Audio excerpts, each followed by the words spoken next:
Suicide is death caused by injuring oneself with an intent to die.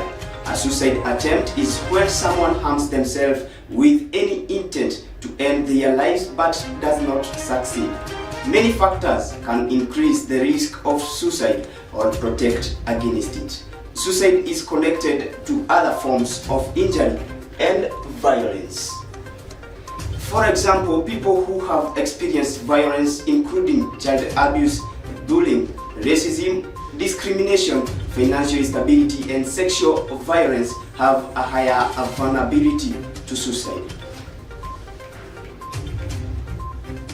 According to research done every 40 seconds, at least one person loses their lives to suicide. This ends up to more than 700,000 people each year globally. Suicide is the third leading cause of death among 15 to 29 years old people. 70% of suicide occurs in low and middle income countries.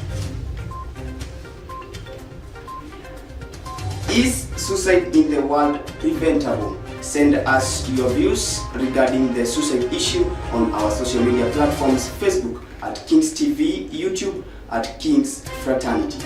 But first, here are the news shaping our headline.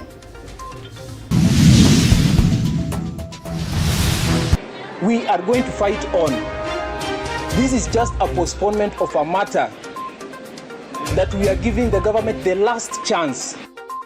Students from at least 5 universities hold demonstration against higher education funding. We are encouraging all men or the male people to be able to talk about their issues. Most men don't want to talk about it because of fear, others stigmatization. And now we have an anonymous calling where you can call and nobody will know it is John who is calling or it is Joseph who is calling. Suicide rates increase and over 700,000 people lose their life yearly. KWS ramps operation after hyena attacks in Juja.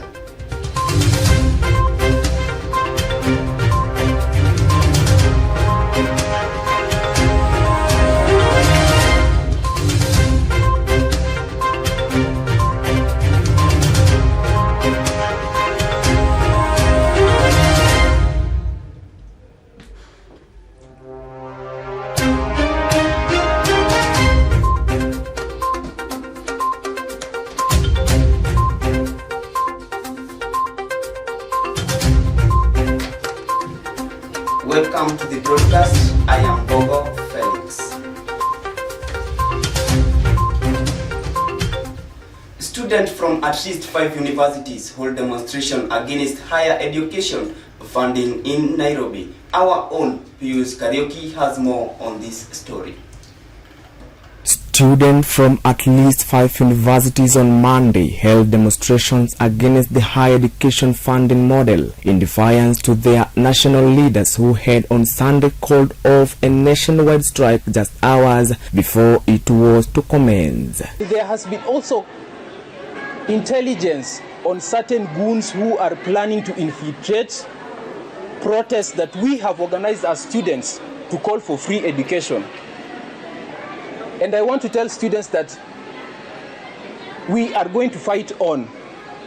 This is just a postponement of a matter that we are giving the government the last chance. These are the pictures of different university students, and it all started with University of Nairobi, Technical University of Mombasa, Machakos and Moi University, who called for the scrapping of the controversial funding model, which is in its second year of implementation. They accused their leaders of having been compromised to call off the strike, which would have grounded learning across universities, and this did not stop them since they still went to the street to express their anger, where the students engaged police in a running battle. And to the student leaders who called off maandamano, we don't recognize you. Amwezi enda kukaa huko kwa serikali, mseme ati comrades are okay with the funding system. We are not. Please don't be compromised. Stand up for the comrades and stand up for the truth. Sam Philip Omolo Odoyo, the governor, University of Nairobi, says that they had a peaceful protest as they were heading to the Higher Education PS Beatrice Linyangala until they met the officers who blocked their ways to avoid them entering along Central Business District CBD here in Nairobi. If you don't work with the NFM, watoe band 5 na band 4. Tuwaki na band 1, 2 and 3. Tunaona. Ndio pia kila moja access. And during the protest, police arrested one of the University of Nairobi student, Bernard Wangila Ojambo, whom they claimed had a can of petrol and was detained at the Central Police Station and later taken to the court for plea taking. Ojambo was again freed from custody after being granted a cash bail of 5,000 by Mlimani's senior principal magistrate Honorable Robin K. Ondieka. Now, the Cabinet Secretary for the Education, Julius Ogamba, has announced that he will appoint 2 working committees to address matters raised over the model. Even as the government maintains that it's ready to have a word with the heads of university students, now the students have maintained under the demand that they are not for the new funding model. Pius Kariuki, Kings TV, Nairobi. Comrades power! Power! Comrades power! Power! After deadly hyena attacks, KWS has launched operation to capture and relocate the surrounding animals. Fidelis Mwirigi will take us through this story. Following a series of deadly hyena attacks in Juja, the Kenya Wildlife Service has launched a massive operation to capture and relocate the surrounding animals. Several fatal incidents have alarmed the community in recent months, culminating in the tragic death of a 5-year-old boy, Njoroge Gitao, who was killed by a hyena on 4th September. The KWS has mobilized additional specialized officers from Laikipia, Nakuru, and Nairobi to assist with the operation. Joseph Dadacha, Senior Assistant Director for the Central Rift Conservation Area, has been appointed by the KWS Director General to lead the effort. Dadacha detailed the measures being implemented during a press briefing at Tropical Farm in Nyashamba, Juja, Kiambu County. Na njia nyingine ni kwamba fisi sio kama wanyama wengine, ndovu au simba. Tunawaambia wananchi kwamba unapotembea hasa nyakati za jioni, ni vizuri ujihami na mawe au fimbo.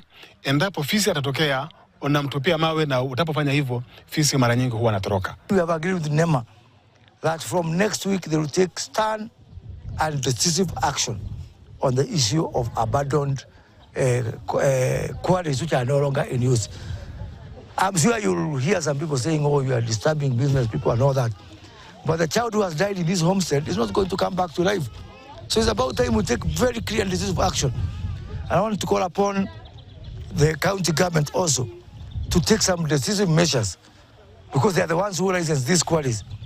The operation will include the use of advanced equipment such as night vision tools, traps, and luring devices to capture the hyenas. In addition to capturing the animals, the KWS team will conduct regular patrols to monitor hyena activity and respond swiftly to any reported sightings. In a bind to prevent future encounters, the KWS will also engage local communities through awareness programs. Jina yangu naitwa Peter Juona Mongi. Nafanya kazi ya kuuza seedlings za kupanda. Kwanza nawapa pole wale ambao wameridhika na hiyo jambo. Ya pili ni kuuliza serikali mambo mengine haifai kuwa inaambiwa ifanye. Juu mambo ya wanyama na raia inafaa kuwa tofauti. It is very disappointing. Kwa tuko na serikali na hisaidii raia pale ambapo wanakaa. Juu wanajua hizi wanyama kule wanatoka, na wao ndio wenyewe wanaweza jua kule hizi wanyama wanafaa kukaa. So hata watu wa wildlife wanafaa kutilia mkazo. After a lot of complaints from the Juja residents concerning the hyenas feeding on the residents of Juja, they are asking the government to take quick reactions so that to avoid more deaths and such incidents. Reporting for Kings TV, I am Fidelis Mwirigi. Research states that every 40 seconds, at least one person loses their lives to suicide, leading to 700,000 people dying yearly due to suicide. Let's take a look on this report. Kenya has recorded 1,576 suicide deaths over the past 4 years according to data from the Kenya National Bureau of Statistics KNBS and the National Police Service NPS. Kenya National Commission on Human Rights KNCHR has emphasized the importance of open discussion in raising awareness, reducing stigma and building stronger support system for people facing mental health challenges. Kwa majina naitwa Philip Kamau. Kazi nafanya manguo, akuza nguo za second hand, mtumba. Ninakuja ni kujua, nafikiria watu kama inakuwa yani maisha ni ngumu. Na maisha imekuwa ngumu, pesa naye hakuna. Naona. Sasa ikifika hapo watu ndio nafikiria maisha imekuwa ngumu, sasa siwezi fanya kitu. Sasa siwezi endelea na maisha. Sasa naona afadhali kujinyonga ama kujiua. The World Health Organization WHO also estimated that 703,000 people die by suicide each year, making it the fourth leading cause of death among people aged 15 years to 29 years. The Kenya National Commission on Human Rights KNCHR stated that Kenya is one of approximately 20 African countries where attempted suicide is still a criminal offense. We are encouraging all men or gender, the male people, to be able to talk about their issues. Most men don't want to talk about it because of fear, others stigmatization. And now we have an anonymous calling where you can call and nobody will know it is John who is calling or it is Joseph who is calling. As suicide rate rise, KNCHR urges the government to improve access to high-quality mental health services and encourages communities to create safe, judgment-free space for those affected. The Commission has emphasized the importance of listening to people who have lived their experiences in order to develop affected suicide prevention strategies. Every 40 seconds, people lose their life to suicide. Kenya National Commission on Human Rights calls for immediate reforms on attempted suicide. Reporting for Kings TV, I am Bongo Felix. We take our first commercial break. We will be right back.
come back.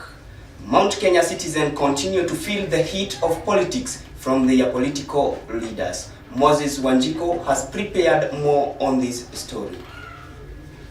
Kenyan President Dr. William Samoei Ruto, who is the Kenya Kwanza coalition leader, said that Kenya should be united and work together as a country. This is after Ruto joining hands with the Azimio la Umoja party leader Raila Odinga. As Raila continued to do the campaign to be the leader of African Union, AU, in the election that will take place next year, 2025 on February. More leaders from Mount Kenya have come out to condemn Majority Leader Kimani Ichung'wah for publicly undermining Deputy President Rigathi Gachagua, and this has raised a mind of political issues to Mount Kenya residents. Naona siasa za Kenya haziendi vizuri, juu kama wanagombanisha wananchi, na pia hawa watu they are not respecting their deputy. Kama mtu kama Ichung'wah hivi anastahili asipige mwenzake juu ni Mkikuyu. Kwa nyumba moja watu wanakaa pamoja wanaongea, lakini Ichung'wah wakienda kwa watu wengine anatoa deputy nje, hiyo sio mzuri. Nafikiri wote ni Wakenya, wote ni Wakikuyu, wakae chini watengeneze boma yao. Kenyan citizens should open their eyes and see that politics in the country has turned to be a mind game. Since every president who gets the position of leading the country, he leaves the citizens with disappointment, and this is after sharing the government with the opposition leaders. Talking with Kiambu residents, they explained politics as a trick, and citizens should be careful to avoid the leaders from separating them. Reporting for Kings TV, my name is Moses Wanjiko. Since the opening of schools in that term, at least 5 schools have experienced the wrath of fire breakouts. What is the cause of many fires in many schools here in Kenya? Wamboi Nyokabi will take us through this report.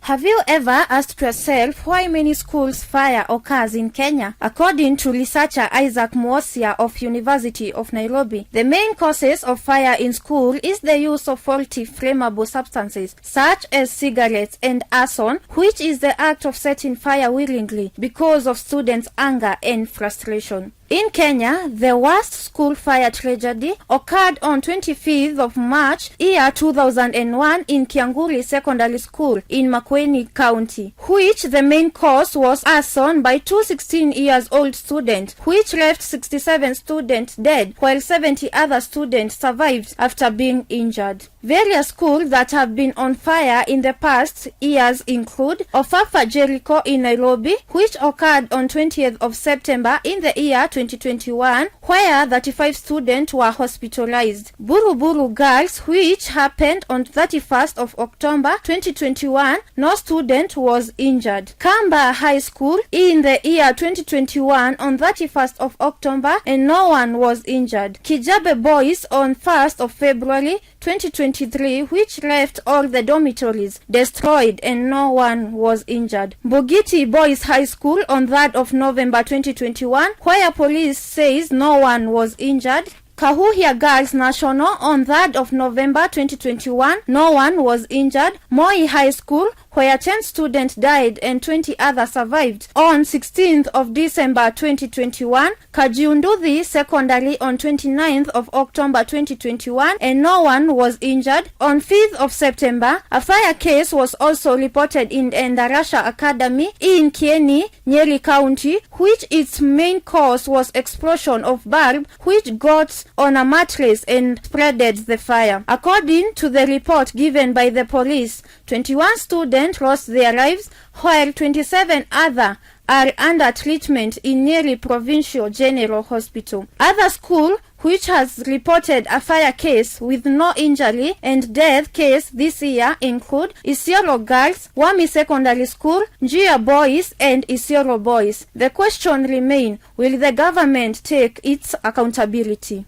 As the parents continue to mourn the death of their children, the question remains, who will come to the rescue? Reporting for Kings TV, Kiambu County, I am Wamboi Nyokabi.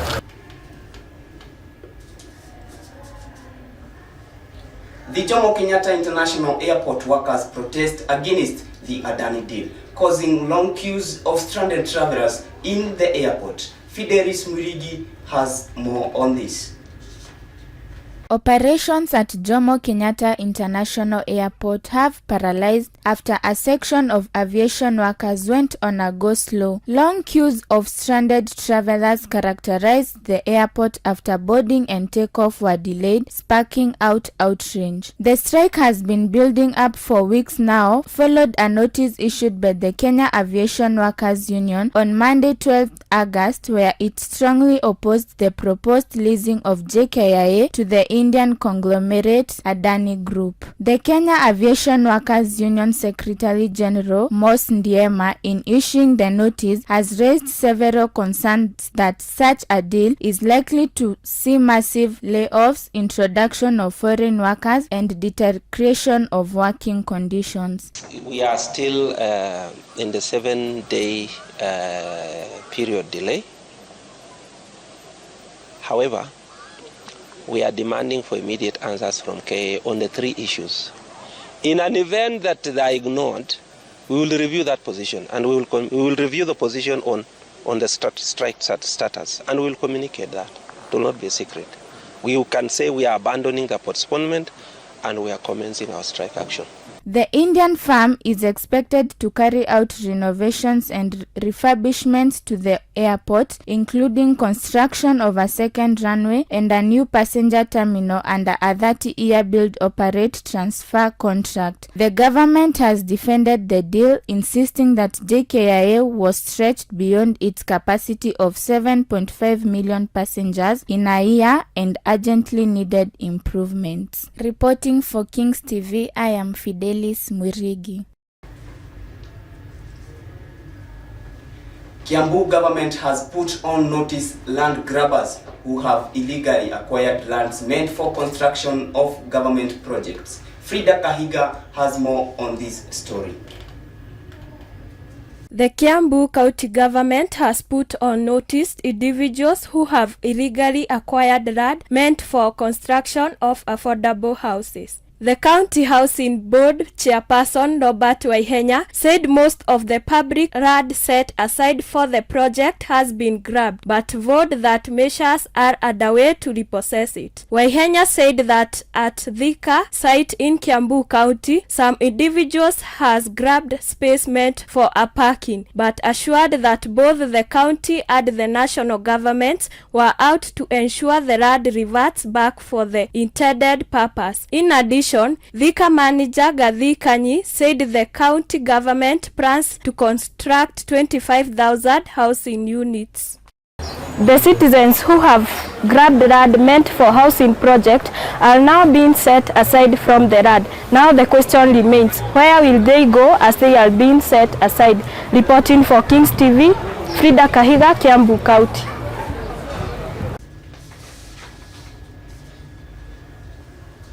We take another short commercial break. We will be right back with business news.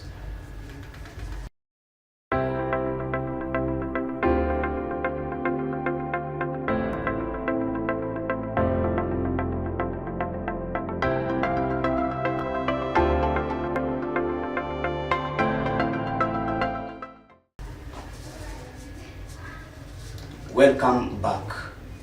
Jane Gethi will take us through business news where Kiambu merchants demand the government to fulfill the promises they made to them.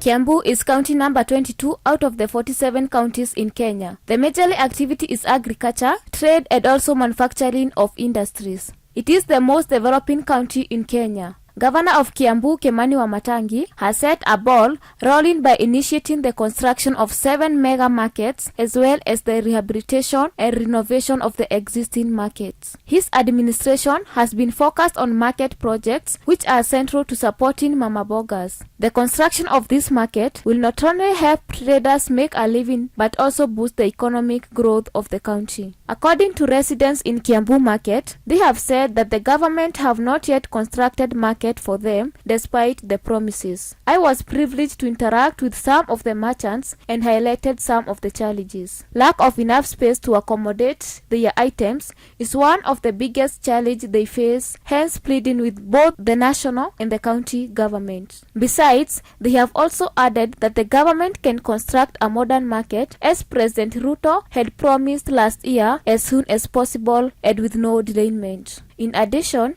the national government under President Ruto is urged to reduce the cost of living by reducing the high rate of taxes. Reporting for Kings TV, I'm Gedi Jane. We take another short commercial break. We will be right back with sports news.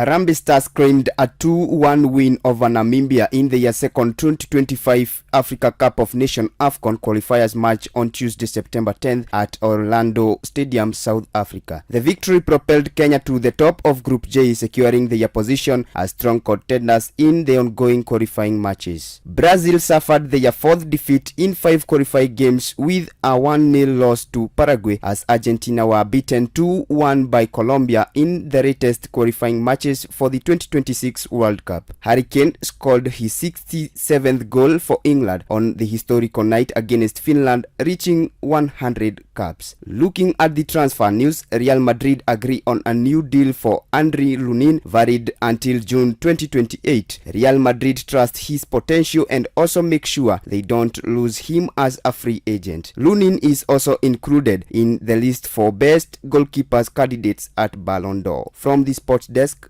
Kings TV, I'm Bogo Felix.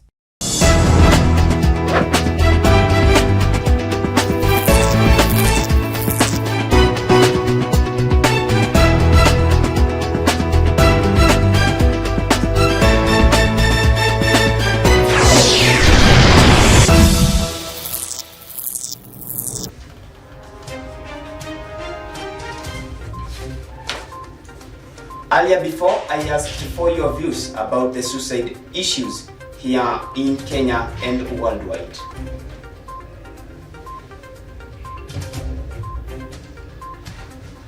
I can see John from Machakos saying that people should listen and assist each other. Rada from Kiambu says people should open up and share the difficulties with others in order to reduce suicide cases. Starret from Muranga says that the government should avail guidance and counseling services that will help people cope with their emotional and social problems. That marks the end of our bulletin. See you in our next bulletin. Keep following us on our social media platforms, Facebook at Kings TV and YouTube at Kings Fraternity. I am Bogo Felix. Keep it Kings TV.